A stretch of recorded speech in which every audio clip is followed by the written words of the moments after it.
여러분, 미술계, 그림판에 대해서 좀 아십니까?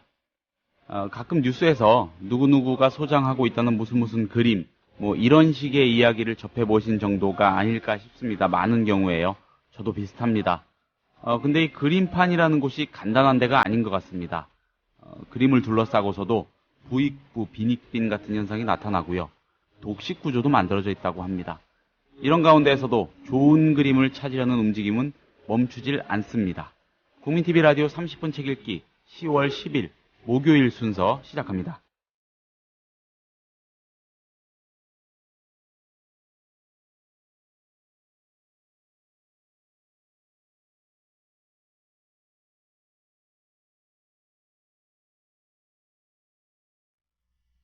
안녕하세요. 30분 책 읽기 진행하는 국민TV 라디오 김효진 PD입니다. 오프닝에서 설명을 드렸다시피 오늘은 그림 이야기, 특히 미술판, 그림판의 이면에 관한 이야기를 담은 책을 한 권 소개해 드리려고 합니다. 그림 부자들이라는 책입니다. 머니플러스 출판사가 냈고요. 아시아경제신문 문화 담당 오진희 기자가 지은 책입니다. 잠시 뒤에 오진희 기자 모시겠습니다.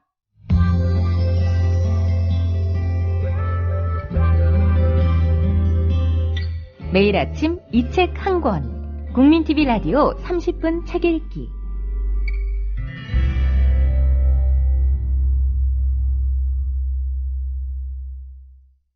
오진희 기자님, 안녕하세요. 네, 안녕하세요. 예, 반갑습니다. 네, 반갑습니다. 스튜디오를 이렇게 또 찾아주셔서, 좋은 책 가지고 찾아주셔서 고맙습니다.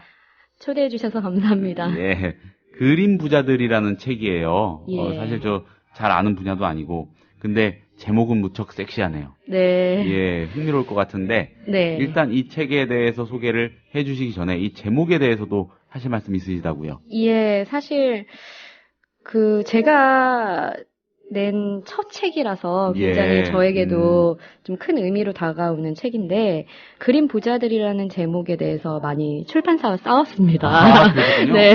예. 예를 들면 이 부자들이라는 용어 자체가 좀 어떤 지금의 문제에 대해서 우리나라 국내 미술계의 어떤 어두운 측면에 대해서 네. 좀 비판하는 책이 아닐까도 생각할 수도 있고, 예, 예. 뭐 어떤 경제적인 측면, 시장적인 측면만 다루는 그런 느낌도 받을 수 있고, 또는 재테크를 또 생각해야 하는 그런 제목이 될 수 있어서 제가 좀 그렇죠. 우려가 많았거든요. 예, 예. 그런데 어쨌든 이렇게 이제 제목을 낸 거는 뭐 출판사에 좀 강한 의지가 있었고, 사실 또 이제 내고 나서 생각해 보니까 그림 부자들, 이게 어떤 그림으로 돈을 번다 이런 뜻이 아니라 정말 그림을 좋아해서 그림으로 마음의 부자가 되는 그런 네. 사람들을 위해 책을 내겠다라는 의미로 제가 그냥 받아들이기로 해서 이렇게 제목이 받아들이기로 나왔습니다. 하셨군요. 네. 예.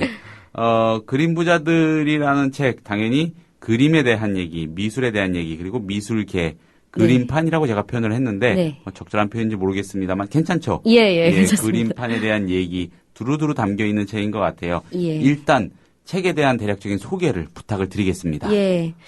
저는 제 자신이 어렸을 때부터 그림을 참 좋아했어요. 뭐 그림을 보는 것부터 그리는 것도 좋아하고. 좀 그리시나요, 실제로? 예, 취미로 그리고 있습니다. 그러시군요. 예.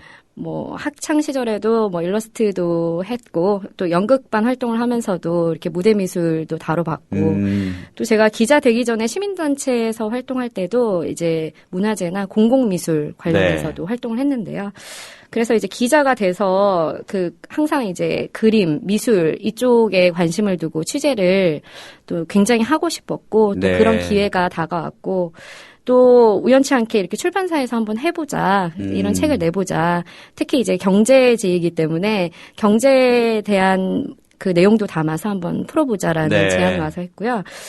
이 책은 사실은 어떤 그림을 통해서 재테크한다 이런 책이 아니고, 아까 말씀드렸다시피 그 그림을 좋아하는 사람들이 정말 뭐 비싼 돈은 아니지만 그림을 한번 구입해보자, 네. 이런 생각을 가질 수도 있고, 또 그림판이 어떻게 돌아가는 것인가, 뭐 유통은 어떻게 될 것이며 그 작가들은 어떻게 이제 작업을 하고, 실제로 이 책은 또 작가들이 자기의 작업을 또 결과물인 그림을 시장에 어떻게 내놓으면 좋을 것인가 이런 팁도 좀 제공하기 위해서 이렇게 해놨고요.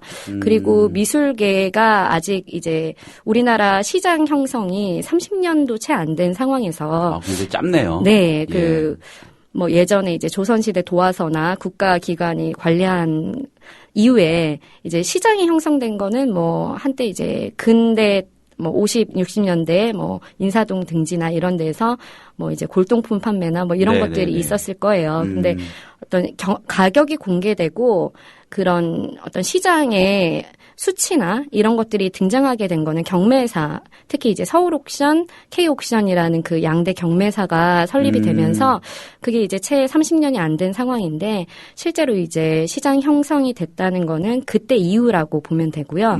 그렇게 짧은 역사에서 우리나라 미술시장이 정말 건전하게 발전을 하고 또 신뢰도의 문제도 여전히 이제 대두되잖아요. 뭐 여러 뉴스들을 접할 수 있듯이 뭐 비자금 사건이라든지 위장 문제 이런 논란에서 조금 더 좀 건강한 발전을 이루려면 우리나라 그 미술계가 어떻게 하는 것이 좋을 것인가. 그게 이제 작가와 화랑, 뭐 미술관 모든 그 주체들이 좀 정말 그 좋은 그 미술계를 형성을 하고 또 정말 그 컬렉터군도 다양화되게 하려면 어떻게 해야 되는지를 담고 싶어서 이렇게 책을 냈습니다. 뭐 기존에 갖고 계시던 그 미술에 대한 소양에다가 취재하시면서 아시게 된 뭐 여러 가지 배경 맥락도 책에 담겨 있겠군요.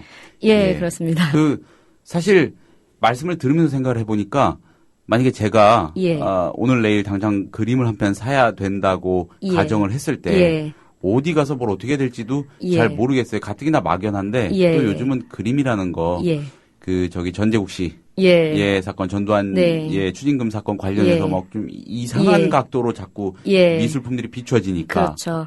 뭐 비자금 사건에 얽히고 이 돈 세탁의 도구가 되고 이러니까 뭐 거기는 좀 완전히 다른 세상일 것만 같은데 보니까는 이 보통 일반인들 이 전문가가 아닌 사람들 사이에서 미술품 굳이 아주 막 고가의 미술품을 가지고 돈을 벌어 보려는 그런 게 아니고도 정말 이 취미 활동으로 삼기 위해서 이 미술을 공부하는 스터디 그룹이나 뭐 어떤 무슨 모임 같은 것들이 굉장히 활발하다면서요?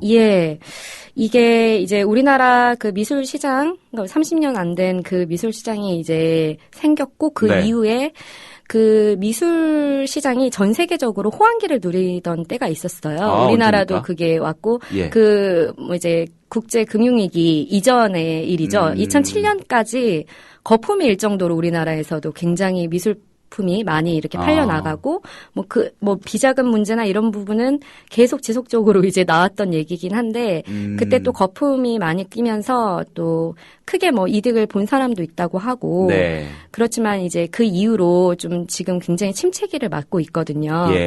그런데 이제 혹자는 그 미술계에 있는 여러분들은 이런 말씀을 하세요. 그 미술품을 정말 돈으로 봐서 어떤 투기성 그런 거래를 위해서 했던 사람들이 지금은 많이 사라졌다. 왜냐하면 시장이 죽었기 때문에 오히려 그런 측면에서 보면 정말 미술을 사랑하고 정말 관심이 있는 사람들이 공부를 하려고 하고 또 소량의 그 미술품이라도 한번 사보는 경험들을 해보고 싶어하는 사람들이 지금 이제 일반인들 중에 뭐 스터디를 하거나 또는 계모임까지 만들어서 이렇게 계모임까지. 공부를 하고 또 사보고 작가와 직접 만나서 얘기도 들어보고 이런 것들이 활발하게 이렇게 암암리에 진행이 되고 있습니다. 그런데 접근을 하려면은 잘 모르는 사람들이 저 같은 사람들이 접근을 하려면은 어떻게 좀 다가가야 될까요? 그런 모임에 한번 껴보고 관심 가져보려면 여러분들이 이제 그 미술에 대해서 뭐 작품부터 시작해서 시장, 동향을 알아보려면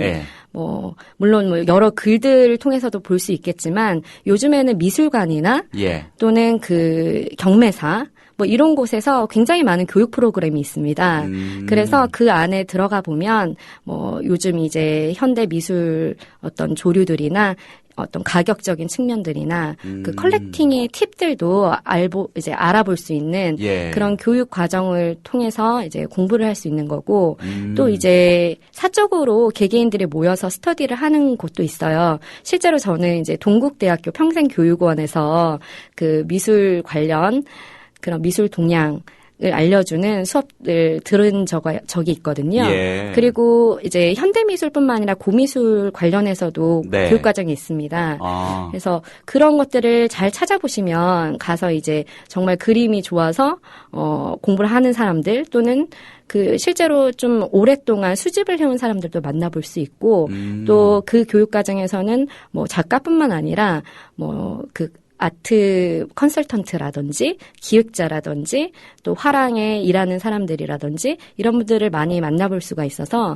어떻게 그림이 사고 팔리는지 거기서부터 시작해서 어떤 작품들이 이 시대에 이렇게 등장하고 있고 또 가격에 대해서도 어떻게 접근해야 되는지 손해보지 않게 이렇게 사는 방법들을 이렇게 알아볼 수 있는 통로가 여러 군데 있습니다.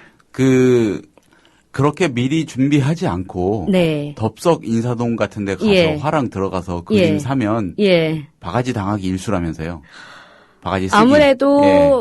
바가지를 당하기보다는 사실은 살 수 없는 경우가 또 많을 겁니다. 살 수 없다고요? 예, 왜냐하면 화랑 같은 경우는 실제로 이제 많이 그 화랑에 가서 예. 그림을 사왔던 그런 뭐랄까 오래된 고객들을 이미 그 리스트를 갖고 있어요. 화랑들은. 아, 그 사람들하고만 거래하는구나. 꼭 그렇진 않더라도 이제 대부분. 그런 기회들이 이미 이제 거래를 해본 사람들 그리고 또 미리 이제 정보들이 다 흘러가기 때문에 그렇게 이제 초보가 아무것도 모르는 상태에서 화랑에 덥석 가서 이렇게 사는 것도 문제지만 네.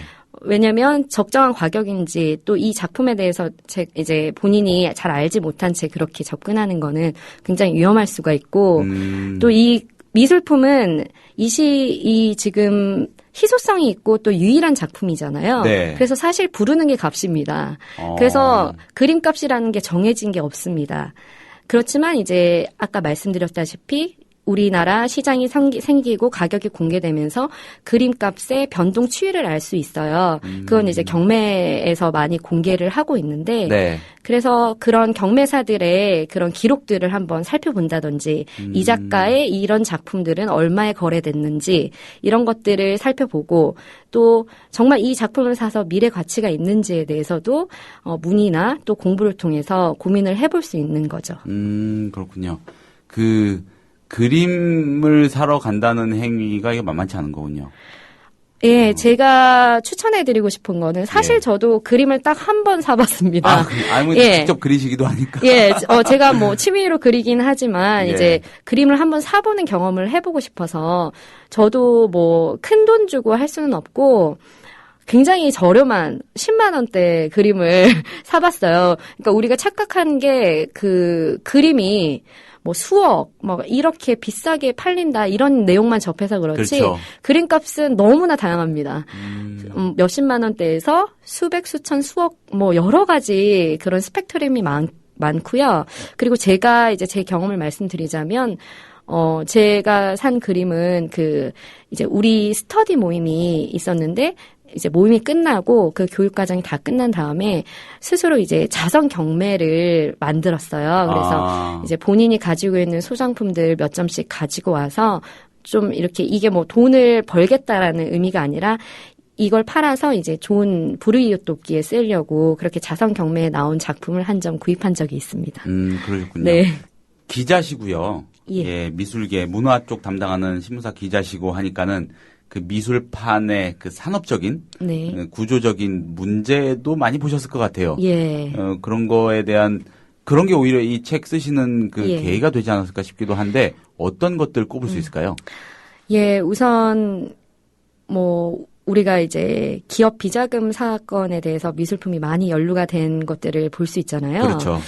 그런 부분이 사실은 미술계도 어떤 장기적인 측면에서 굉장히 부정적인 영향으로 끼칩니다.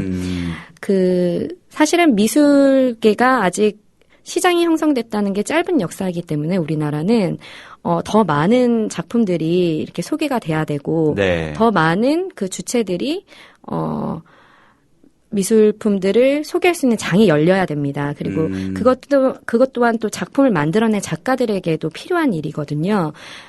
어떤 작가만 블루칩 작가들만이 미술 시장에서 작품을 팔 수 있고 또 돈도 나머지 벌고. 나머지 작가들은 굉장히 묻혀버리고 또 사실은 작가의 인생이 대부분 굉장히 가난한 직업이고 또 굉장히 도전을 해야 되는 경제적인 부분에서 고민을 할 수밖에 없는 그런 예술가들 집단이잖아요. 그렇죠. 근데 이런 작가들이 다양하게 활동을 펼치려면 다양한 미술관, 다양한 뭐 화랑 그런 다양한 주제에 다양한 작가들이 이렇게 공존할 수 있는 장이 마련돼야 됩니다. 그런 판이 좀 필요할 텐데 플랫폼이. 예. 그리고 그러려면 또 컬렉터들도 나는 이런 작가를 좋아해. 나는 저런 작가가 좋아. 이런 어떤 여러 개성을 가지고 있는 그런 그림들이 다양하게 이렇게 접근해 볼 수 있는 통로들이 그 컬렉터들한테도 마련이 돼야 되는데 이게 굉장히 유기적인 관계가 있어요. 그래서 사실은 이제 기업 미술관이 여전히 우리나라 미술계에 좀 많은 영향을 끼치고 왜냐면 그 대표적인 그런 기업에서 미술관을 차리고 작가들을 소개하고 또 그 안에서 미술관은 이제 그림을 파는 곳은 아니에요. 네. 근데 또 그 미술관에서 소개하는 그 작가들이 이제 화랑에서도 그렇게 눈여겨보는 그런 작가들이거든요. 그렇지만 너무 그 한쪽으로 쏠림 현상이 있다면 다른 작가들에 대한 그런 관심도나 어떤 연구나 홍보가 부족하게 됩니다. 사장되는 측면이 있겠죠. 예. 아. 그래서 제가 이제 이 책을 쓴 이유도 뭐 작가부터 컬렉터 그리고 뭐 화랑도 어떤 특정 작가들 그리고 또 그런 여러 기호를 이렇게 알려주는 이 화랑에서는 이런 류의 작품들이 주로 소개가 된다. 이 화랑에서는 뭐 독일계 작품들이 또 특색 있게 전시가 된다. 또 다른 화랑들은 뭐 우리나라 뭐 고미술의 어떤 작가들이 굉장히 많이 부각이 된다. 이렇게 다양하게 화랑들이 활동을 해주면 또 그 화랑도 특색이 있게 만들어지는 거고 이제 컬렉터군도 자신이 좋아하는 작가 그리고 자신과 맞는 화랑을 찾아볼 수 있는 것이고요. 그래서 아직은 너무 이제 블루칩 작가들 소위 이렇게 잘 기사화되고 또 시장에서 잘 팔리는 작가들이 이렇게 부각이 되지만 제일 중요한 거는 수집가들, 컬렉터들에게 많은 책임이 있어요. 그런 다양한 작가들, 특히 신진 작가들에 대한 관심을 가져야 된다고 생각을 하는데 왜냐하면 수집을 하는 것도 사실은 나중에 미래 가치를 바라보면서 하는 거잖아요. 그리고 신진 작가들의 관심을 두면 또 이 작가들이 활동할 수 있는 그런 기반도 마련을 해줄 것이고 그게 이제 굉장히 서로 이렇게 잘 돌아가면 다양한 작가들의 그 어떤 힘을 우리가 길러줄 수 있지 않을까 그런 생각을 하게 됩니다. 그 다양성이 가장 필요한 분야일 텐데 예술, 특히 미술. 근데 그렇죠. 그게 조금 매몰된 측면이 있고 그리고 거기에는 그 기업 미술관 아니면은 그 뭐 어느 가문에 누구누구 하는 그 미술판에 그림판에 큰 손들 이 사람들이 좌지우지하는 측면이 굉장히 크다는 말씀 같고 그런데 현실적으로 가장 빠른 방법은 수집가들이 먼저 좀 능동적으로 그런 시각을 바꿔 잡는 게 필요하다 뭐 이런 말씀으로 이해가 되는데 맞습니다. 그래서 미술계 안에서도 굉장히 유명한 작가들에게만 이렇게 관심을 이렇게 줄 게 아니라 그 컬렉터들 간에 그 마니아 계층이 생기는 게 참 중요하다는 생각이 들어요. 잘 소개는 안 됐지만, 이 작가의 작품 참 좋다. 이런 사람들이 모여서 뭔가 더 이렇게 연구할 수 있는 또 관심을 줄 수 있는 그런 흐름을 만들어준다면, 블루칩 작가뿐만 아니라 새로 신진 작가부터 또 잘 알려지지 않은 중년 작가들의 작품까지 우리나라의 그 미술계의 어떤 여러 그 요소를 좀 풍성하게 할 수 있는 그런 흐름을 만들 수 있지 않을까 이렇게 생각을 합니다. 그 신진 작가들이요. 그림 정말 괜찮게 그린다고 해도요. 이 인맥이나 돈 없으면 소위 말하는 그 기업 미술관들 그냥 미술에 관심 없는 사람들도 들어왔을 법한 그런 공간에 작품 하나 거는 거. 예. 이거 하늘의 별따기죠. 그렇죠. 작가들이 굉장히 힘겹게 이제 작품 활동을 해야 되고 그 기간이 또 만만치가 않아요. 그 세상에 자기 작품을 알리고 또 이게 이제 컬렉터들의 눈에 띄고 네. 또 그 그림을 팔아야지 사실 작가 활동을 계속 연일 수 있거든요. 네. 그래서 제가 이제 한 분을 만나뵌 적이 있어요. 잘 알려지지는 않은 작가였지만, 서정민 작가라는 분이 있는데, 한지 작품을 하시는 분이에요. 한지를 돌돌 말아서, 잘라서, 그걸 또 붙여나가면서 어떤 평면 회화적이면서도, 한지의 두루마기 형태를 잘 담아낸 그런 우리나라 정서가 잘 배어낸 대형 작품들을 많이 만드시는 분인데, 이분이 이번에 베니스 비엔날레에 초청이 돼서 전시를 하게 됐어요. 이분은 여전히 우리나라에서 잘 알려지지 않았어요. 그렇지만 베니스 비엔날레 초청 작가라고 하면 세상에 내로라 하는 그런 작품을 뜻하거든요. 그런데 저도 이제 기자로서 굉장히 아쉬움이 많아요. 왜 이렇게 주목해야 될 작가들이 여전히 해외에선 잘 알려지고 있는데 국내에서는 사람들이 잘 이렇게 주목을 하지 못하는 것인가. 그분조차도 그런 분조차도 우리나라 한다는 곳에 한번 작품 전시하는 거 쉽지 않았어요. 근데 이분을 통해서 제가 느낀 거는 젊은 작가들에게 굉장히 충원을 많이 해주시는 얘기를 해주셨어요. 저에게 어떤 얘기냐 하면 이분은 뭐 인맥, 학연 그리고 경제적인 기반 이런 게 넉넉하지 않은 분이셨지만 요즘에는 아트페어라고 해서 해외에 굉장히 많은 아트페어가 열리고 있어요. 근데 해외에다가 많이 이렇게 자기 작품을 출품을 했어요. 그리고 그게 해외의 어떤 컬렉터들에게 눈에 많이 띄게 되고 특히나 우리나라의 어떤 정서와 색감을 잘 이렇게 담은 그런 작품들이라서 더 이렇게 눈에 띄었나 봐요. 그래서 오히려 국내에는 전속 화랑이 없지만 외국에 두 곳의 스위스와 또 중동 어느 지역에 화랑의 전속화가 될 정도로 그렇게 지금 작품 활동을 활발하게 하고 있거든요. 근데 말씀하신 대목이 조금 우려스러운 내용이기도 한 게 우리나라의 이 기반이 플랫폼이 조금 척박하고 조금은 한쪽으로 쏠려 있고 그러다 보니까 이 유능한 신진 내진 중견 작가인 경우도요. 외국으로 이렇게 눈을 돌리고 빠져나가는 현상이 진행이 되고 있군요. 어느 한쪽에서는. 그렇죠. 외국에서 먼저 알아봐주고 국내에서는 이미 유명 작가가 됐지만 외국 방송에도 소개가 됐지만 우리나라에서는 별로 이렇게 홍보가 안 되고 이분의 작품을 만나볼 수 있는 기회가 없다는 건 참 안타까운 일이죠. 저는 그래서 미술계가 여전히 좀 많이 보수적이고 또 뭐 그런 항맥과 여러 가지 어떤 돈 문제와 이런 것들이 좀 하게 좀 이렇게 공개되고 그런 부분이 좀 그런 벽이 많이 무너지기를 개인적으로 많이 소망을 하고 있거든요. 기업의 입김도 조금 줄어들고요. 그럴 필요 있겠고요. 기업의 자본의 힘도. 그런데 이 미술 시장이라는 곳이요. 저 같은 보통 사람이 보기에는 아직도 좀 이상해요. 비리의 온상 같기도 하고 저기들 어떤 사람들이 모여서 뭘 하는 데인지 참 모르겠고요.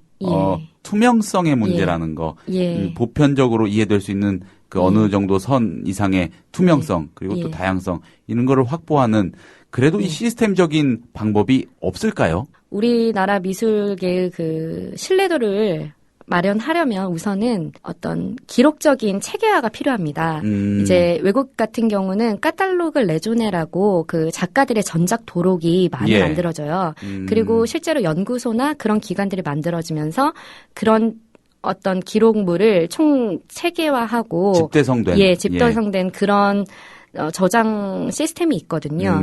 그걸 통해서 실제로 이제 그 시기별 그 작품별로 감정을 할 수 있는 어떤 기반이 마련됩니다. 그러니까 합리적인 감정의 기반 자체가 아직은 미약하다는 여전히 미약하죠. 말씀이시군요. 이제 화랑하시는 분들이 화랑하시는 분들이 이제 감정에 개입하거나 이런 어떤 말도 안 되는 어처구니 없는 일들이 벌어지고 있고 실제로 이제 감정 전문가도 부재한 상황입니다.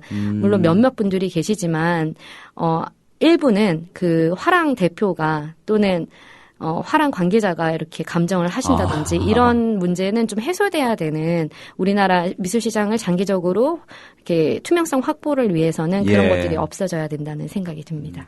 만약에 정부가 좀 관심이 있어가지고 조만간에 가시적인 조치를 좀 내놓을 생각이 있다면은요, 이 감정 시스템에 관한 부분은 손을 좀 댈 필요도 있겠다 싶네요. 뭐 예술의 영역에 함부로 정부가 왜 끼어드냐 이런 맥락 아니니까요. 예. 그렇죠. 아주 뭐 현실적이고 또 이 가용한 수단이 될 수 있겠으니 네. 이 문화부 관계자들이 예. 꼭 좀 참고를 해주시면 좋겠습니다. 우리 오진희 기자님이 또 문화부 들어가시면은 많이 어필하시고요.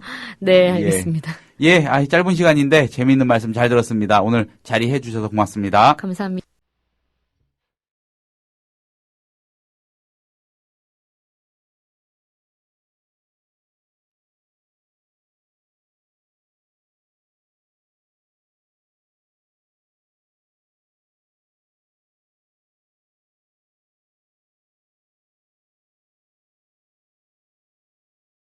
국민TV 라디오 30분 책 읽기 10월 10일 목요일에 소개한 책은 아시아경제 문화 담당 오진희 기자가 지은 그림 부자들이란 책이었습니다. 청취해주신 여러분 감사합니다. 내일 뵙겠습니다.